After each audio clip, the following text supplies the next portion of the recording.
Hello and welcome to a very special edition of WION Sports with me, Digvijay Singhdeo. We are just days away from the start of the Tokyo Olympics, an Olympics that has been plagued by doubt and controversy and will be unlike a games ever held before. So how do athletes cope with restrictions and a completely different Olympic environment? I'm joined by badminton world champion PV Sindhu, who won a silver medal for India at the Rio Games in 2016. Sindhu, thanks for connecting. Now, usually these interviews happen face to face, but we live in difficult times. But come to think of it, you really must be enjoying this phase of training with no distractions and not too many media personnel hounding you for bites and interviews. Yeah, I mean, it's so unfortunate that, I am, doing these Zoom calls every now and then because, we can't actually meet and have like a one-on-one interviews, but obviously we'll have to be safe and take care of ourselves. But otherwise, yeah, I mean, the whole world has come to a standstill and you don't know what's going on and what is next. So the only thing you can do is just be safe and, just make sure that you just keep sanitizing and maintain that social distance. Yeah, right now that is the most important thing for everyone. But Sidhu, how have you coped with the restrictions which have been posed by the pandemic? I remember last year during the first lockdown, you did a lot of fitness training at home before your training was allowed to resume. But then India saw another deadly wave in April and May this year. And for athletes, those are very crucial times. Well, yes, of course, I am really very thankful to the government and Telangana government and sports authorities and obviously, Badminton Association because, whenever I asked, whatever I asked for, and I told them that, this is the peak season and, I have to, prepare for the Olympics because there's no much time. They're just a couple of months away. And they were really kind enough and said that, yes, whatever you need, we are going to help you out. And yeah, they made sure that everything was fine. And yeah, I've been playing in Gachibowli Stadium also. So I've taken permission for that as well from the SAI and Badminton Association. So I think it was really good that, they made sure everything is fine and I've got the right practice and everything. And I'm completely fine and fit now. So I think it's good that that they've given me permission and they made sure that whenever I go or they make sure they sanitize and when I come back they make sure everything is clean and neat because that is what is needed at the right moment where you have to make sure everything is fine and safe and clean. So yeah, they made sure everything was fine and yeah, I think I've got the really good practice and obviously Mr. Park being my coach, he's been really helping me out and supporting and motivating me. So yeah, he haven't been to his house for a very long time now. So it was really kind of him that he made sure that I get good training sessions and good practice sessions. And he's been always there with me, telling me what to do and what not to do. So yeah, in that way, I really got really good practice in the, pandemic also. Yes, those are the sort of problems athletes have faced along with their coaches. But the build-up to the games has also been dominated by do's and don'ts, especially for athletes and those flying into Japan from overseas. Now, the International Olympic Committee or the IOC, they've always maintained that the games will be safe and secure. But my question is, do you have any apprehensions, Sindhu? Well, I think they will make sure that we will be safe and secure because it's not just from one country because we are from different countries and there are like so many athletes around the world who are coming and playing the Olympics. So they have promised us that yes, they follow the protocols and they make sure everything is fine and safe because even now when we keep getting the rules and regulations, when we see it's like they're really strict, like we have to get tested every single day and as soon as we land we have to isolate for 3 days and we have to just go 5 days prior to the competition to Tokyo. So these are very strict rules. Even though we want to go before or we want to go early, I mean you have to speak and talk and it's obviously a big procedure, but I don't think that will work because it's the safety for everyone and they make sure that everybody is in a bio bubble and as soon as we land we get tested and they take us to the village and make sure that we are just in that room and the protocols where they said even the food meals areas they make sure that there is not much of crowd and food also to be served. So I think there are so many and I think yes, they will guarantee us that we will be safe and we'll be secure. You know, it seems you have read those playbooks very carefully. But as a professional sports person, you are used to flying across the globe, playing in tournaments, and also mixing with fellow players and fans. Now at Tokyo, physical distancing is the buzzword. And you know from experience that the Games Village is a pressure cooker situation, and yet you will not have the freedom you have enjoyed before. Do you think it's going to be suffocating inside the village? Yeah, definitely we will miss that because when you compare with different tournaments of the last Rio, obviously it's comparatively very different, and you need to understand because we are in such a situation where this is not the right time to do everything, and we have to make sure that we are safe, but also at the same time you can't expect that it's very suffocating because we need to get used to this new normal. And back then when I played a couple of tournaments in Jan and Feb, I think it was fine. I mean, we are getting used to it. Obviously it's sad that we will not have many spectators or the crowd around us, but also at the same time we have to get used to where we are playing in the stadium and no one else is around us supporting us or cheering for us. And also as soon as we are done, we just can't go out or step out. We directly have to go to the go to our rooms, or just immediately go back in the bus and stay in the room. So yeah, these are the few things which are different, but we have to get used to it, and I think it's fine. I mean, because our surroundings are in such a way that we don't know what's going to happen when. So why not just take care of yourself and just stay safe and be in a bio bubble. Yeah, obviously yes, we will miss that, but we sort of expect elite sports persons to be mentally strong, but we've seen examples over the last couple of months that it isn't always the case. Now in cricket, there is already talk of bubble fatigue. How do you prepare for a situation like this, especially the 2 weeks at the Olympic Games? Definitely that's a new challenge, and it's good that I've played a couple of matches like that. I've played a couple of tournaments, like the last 3 tournaments I've played like that, so a bit I'm used to it now. Before we didn't know like what is it, when can we go out or when should we not go out, like what's happening. But now since we got to know what it is, now we are like, okay, it's fine now. We have to get used to it. So I think personally for me, I'm used to it now. And also for talking about the spectators or the crowd, obviously yes, we will miss, because Olympics is Olympics, it's there. So when you compare to Rio, I will feel, I think it's like very, very different. But also at the same time, we have to get used to it where, now like how we are playing in our practice matches, practice sessions, like, no crowd. So yeah, it's the same way. That's how we should feel. And that's how we have to keep ourselves mentally strong. Okay, enough of the doom and gloom talk. Let's talk about much more happier things. They say every Olympics teaches you something. What did Rio teach you, Sindhu?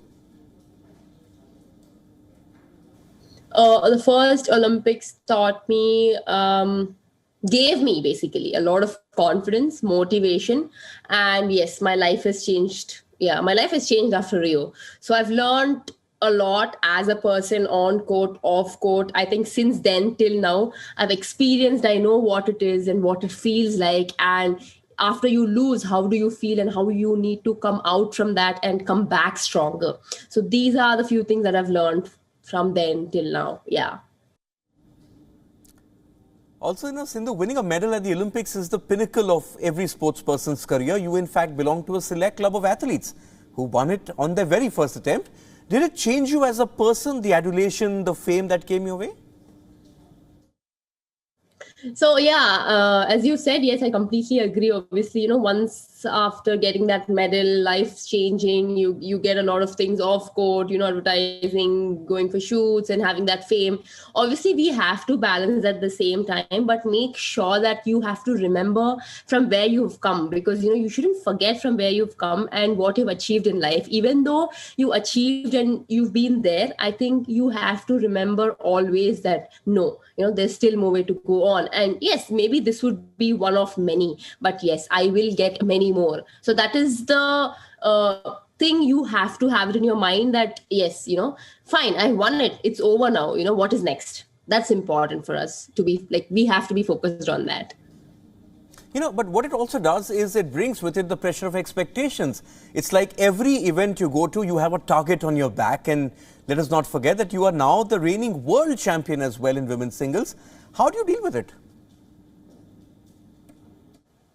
Well, yes, definitely the pressure, responsibilities, and expectations are a lot more now, because back then in Rio it was like nothing. I mean, it was just that yes, Sindhu is going for the Olympics, but now wherever you go, whenever you go, like we want that medal back for the country. And I understand that people's hopes and people's support and love is always there, but also at the same time, definitely there will be pressure on me, but I think for me, it's just that I need to be focused and composed and give my best, because if I think I've already mentioned before, like earlier last time in an interview, that if I think what people want, and that would add extra pressure on me, that yes, I want to win for the people. Rather, I just go into the court and have a mindset where I tell to myself, or say to myself that yes, I need to be focused and I need to play my game and give my best. So when I give my best, automatically you will win, and it is good for you and also to the people out there who are expecting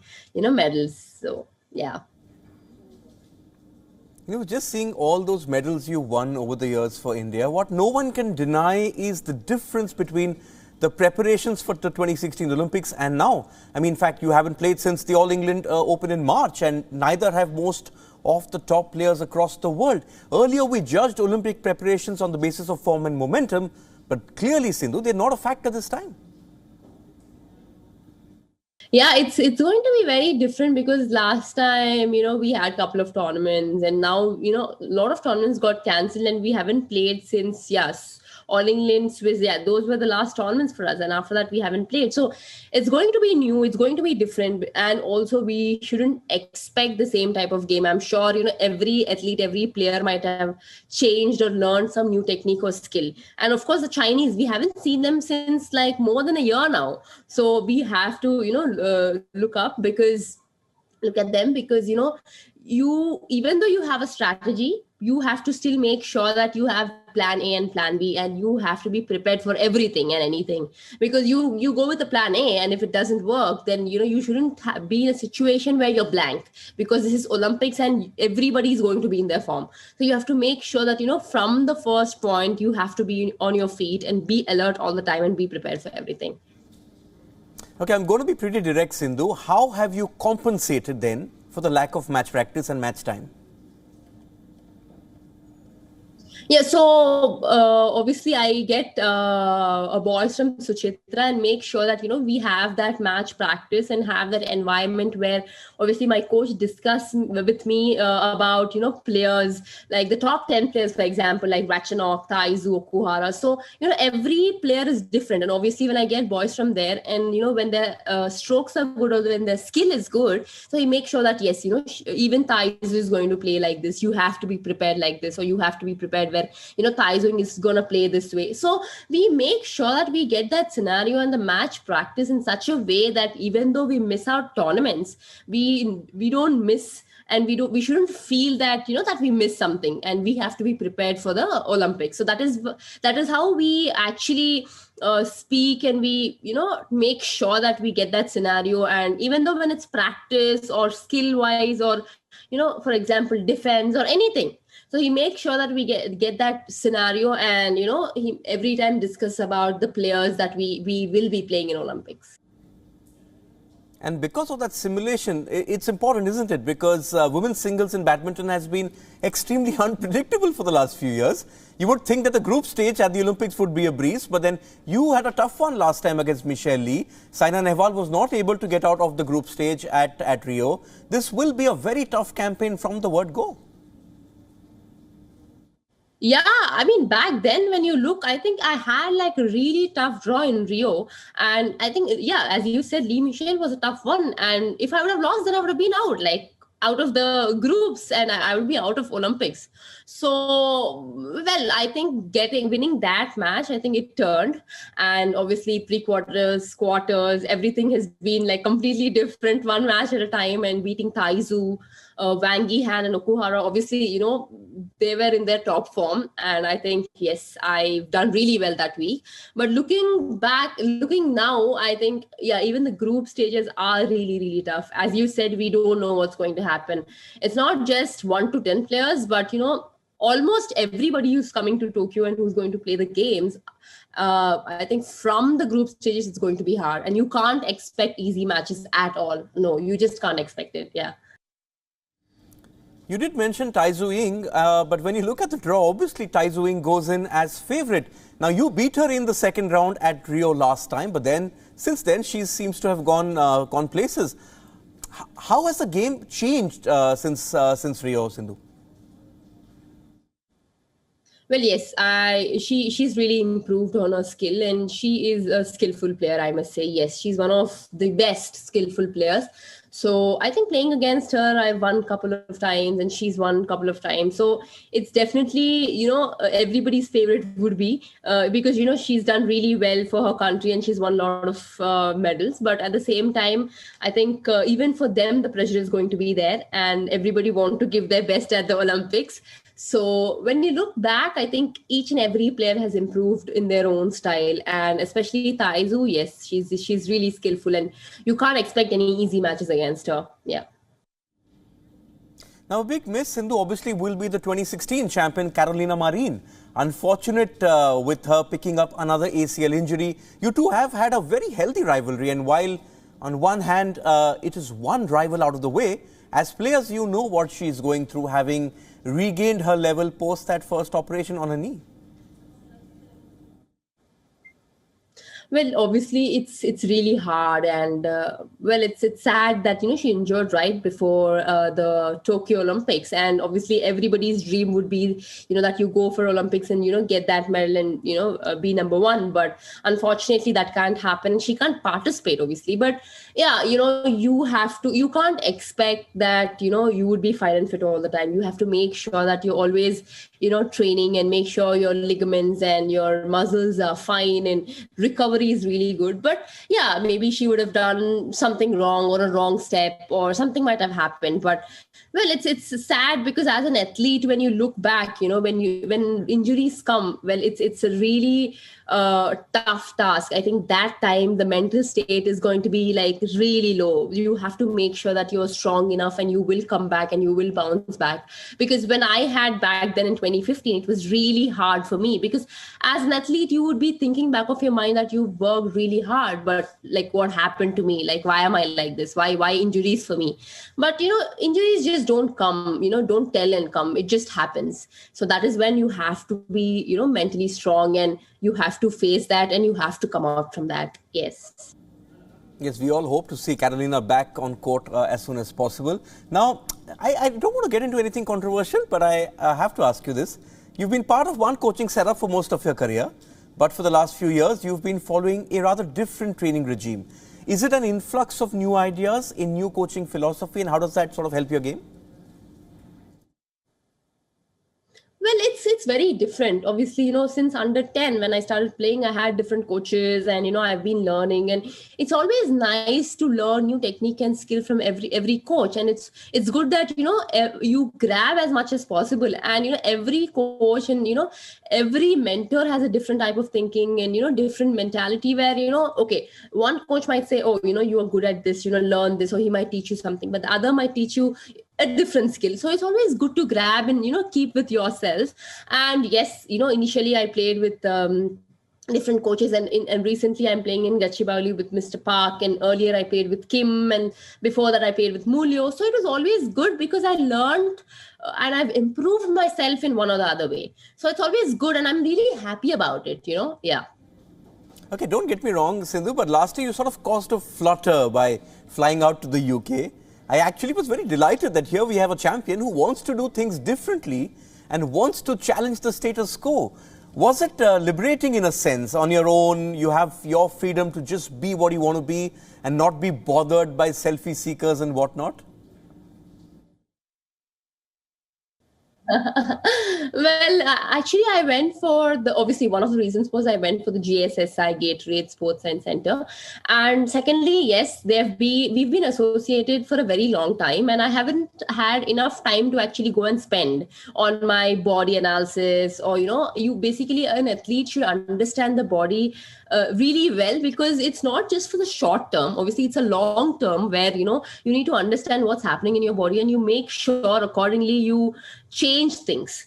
And so I felt that was the right time. And since I had no tournaments, I just went. And obviously it's like different environment, and it was really nice and cold, and it's always good to have a change, so why not? So yeah, that is why I went and spent some time there, and it was good. I've learned new things because obviously different coach, different players, so it's always good to learn and yeah, play and practice. Obviously I didn't stop my practice and training, so I think if that's fine, then I think everything is fine. Okay, hope you enjoyed that trip, because you're also Sindhu, the face of Indian badminton. So we'll have to ask you about your teammates who are going to Tokyo with you. Sai Praneeth qualified in men's singles. Now, Sai's always been sort of been under the radar, but when you have a world championship medal, you are no pushover.